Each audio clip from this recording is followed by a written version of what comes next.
Okay, I think today is day 6. I feel a little bit confused about what the days are because it happened last Thursday night, and so I think today would be day 7, and I don't understand why I'm off.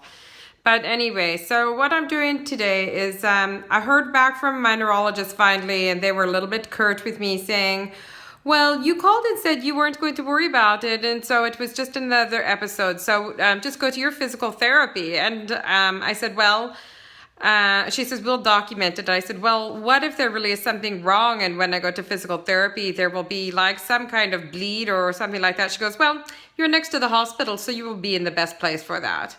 And I thought that was really rude. And I was like, well, all right, stupid neurologists. I'm very, very upset with them. I'm done with them. I don't understand what their problem is, but I'm a little frustrated today. So what I'm doing is I'm researching to find, there's a man who wrote, a doctor who wrote an article about foreign accent syndrome, and I emailed him and he has a phone number and I left a message for him. So I'm kind of like putting my hopes on this one man because there were several people who wrote the article, and I actually spoke to one of them, and he said, yes, he was involved, and there are only about 50 people in the United States who even have it. And he said they have a Facebook group, so I went to look and they've closed it down. So there weren't even enough people to be in this group because there's so few people who have it. So the attitude from my neurologist was that this is really fake and that physical therapy will cure it. So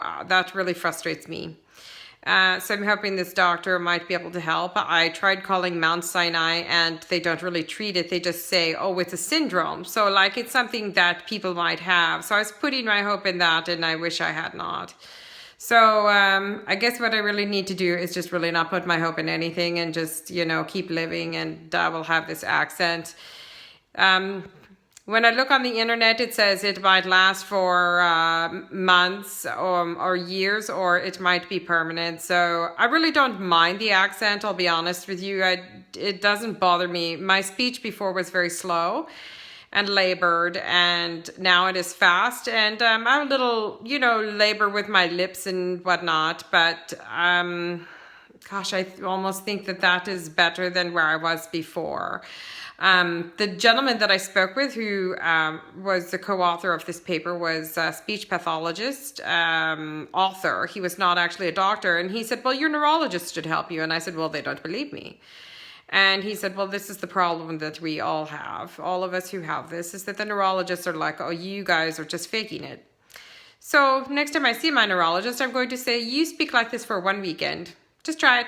Because it is very hard. Anyone who thinks that I'm faking it, you do it for one day. Speak with an accent for one day. And keep it very, very accurate.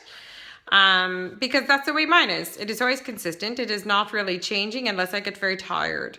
It changed from the 3rd day because my brain was still trying to heal a little bit. And now it's kind of settled into this one same kind of sound.